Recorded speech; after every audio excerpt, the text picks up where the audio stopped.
It starts with a whisper that quickly turns into a roar, the kind of murmur that ripples through the fan base before anyone quite realizes why they're uneasy.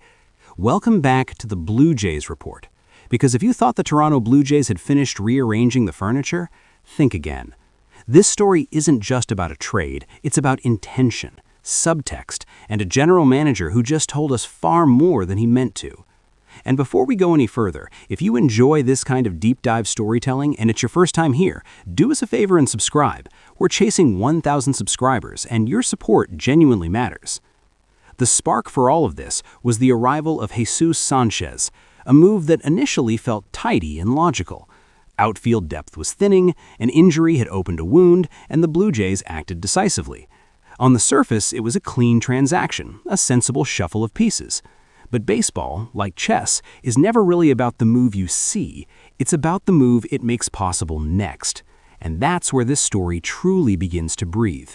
When Ross Atkins stepped in front of the microphones, he didn't sound like a man wrapping up business. He sounded like a man clearing his throat before speaking a truth everyone else was dancing around. He talked about flexibility. He talked about creativity. He talked about being open to trading from the current roster, even while insisting he liked what he had. General managers don't say things like that by accident. Those words are breadcrumbs, and they're leading us somewhere very specific. That somewhere is a crossroads where comfort meets consequence. Because suddenly, a player many fans had penciled into everyday plans now finds himself staring at a calendar it feels less certain by the hour. Nathan Lukes didn't do anything wrong. In fact, he did almost everything right. Last season, he was dependable, energetic, and quietly excellent in the field. He played like a man who belonged. The crowd warmed to him, the clubhouse trusted him. Baseball, however, has a cruel habit of rewarding logic over loyalty. Sanchez didn't just arrive as another outfielder, he arrived with gravity. His bat against right-handed pitching isn't just productive, it's intimidating, the kind that makes opposing managers circle his name in red ink. Atkins didn't describe him like a role player. He spoke about power, athleticism, and defense, about not wanting to limit him in any way. Those are not the words you use for someone you plan to ease in gently. Those are the words you use when you intend to play a man. And here's where the arithmetic becomes unforgiving. Sanchez thrives where Luke struggles, but they also share the same blind spot.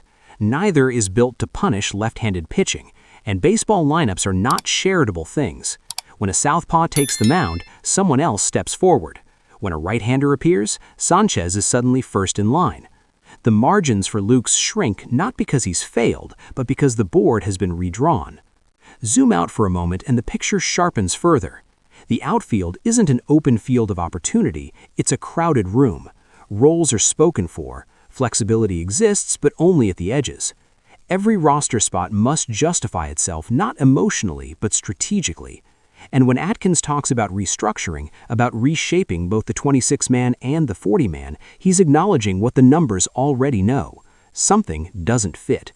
This is where the business of baseball shows its teeth. Lukes has value, real value. Around the league, teams notice defense, effort, and upside. That makes him currency, not cargo. The Blue Jays have needs elsewhere, particularly in the bullpen, where depth can evaporate faster than optimism in April. Turning surplus into stability is how contenders behave. It's not romantic, but it is effective. Money, too, tells a story if you're willing to listen. Sanchez isn't being paid to watch.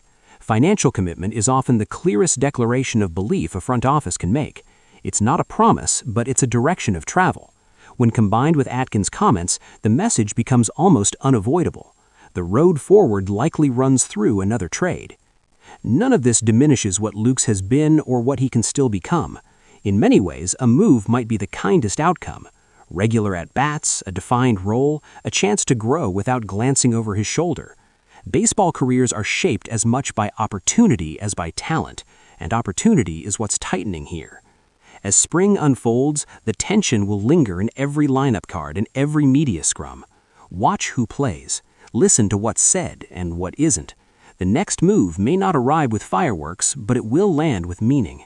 If you've enjoyed this breakdown, make sure you like the video and share it with fellow fans. It helps more than you know. So I'll throw it to you. Do you think Nathan Lukes is traded before opening day, or does this story take one more unexpected turn? Drop your thoughts in the comments, and don't forget to subscribe to the Blue Jays Report. Things are moving quickly in Toronto, and we'll be here for every twist, every whisper, and every decisive click of the chess clock.